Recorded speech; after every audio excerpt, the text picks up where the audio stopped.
తండ్రి లేని వారి పక్షమున న్యాయము తీర్చరు, విధవరాండ్ర వ్యాజ్యము విచారించరు.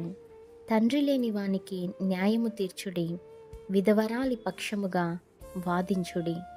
యెషయా గ్రంథము 1వ అధ్యాయము 17వ వచనము. మరి ఎంతమంది తల్లిదండ్రులు లేని బిడ్డల్ని ఆదరిస్తూ ఉన్నారు? ఎంతవరకు వారికి న్యాయం తీర్చేవారిగా ఉన్నారు? అలాగే విధవరాండ్రకు ఎంతమంది వ్యాజ్యమాడేవారిగా ఉన్నారు, సహాయం చేసేవారిగా ఉన్నారు? లేఖనము సెలవిస్తూ ఉంది, తండ్రి లేని వానికి న్యాయము తీర్చుడి, విధవరాలి పక్షముగా వాదించుడి.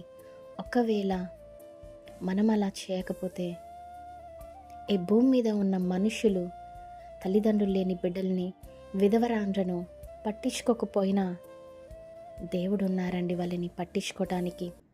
ఎంతోమంది వారిని అవమానిస్తూ ఉంటారు.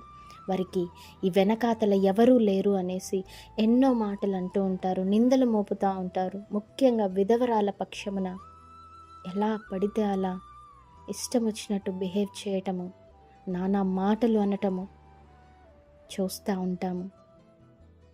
మనం అలా ఉండకూడదు.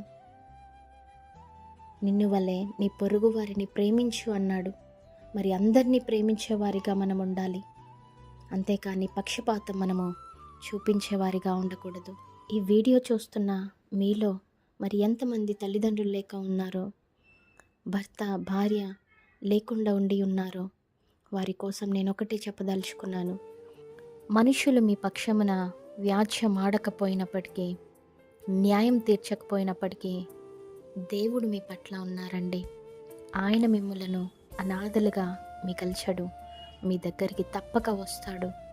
ప్రార్థించండి, దేవుని సహాయం తప్పకుండా కోరండి. మీ పక్షమున ఆయనే యుద్ధం చేస్తాడు. ఎందుకంటే యెహోవాయే మీ పక్షమున వ్యాజ్యమాడువాడు, న్యాయం తీర్చేవాడు. ఆమేన్. Praise the lord.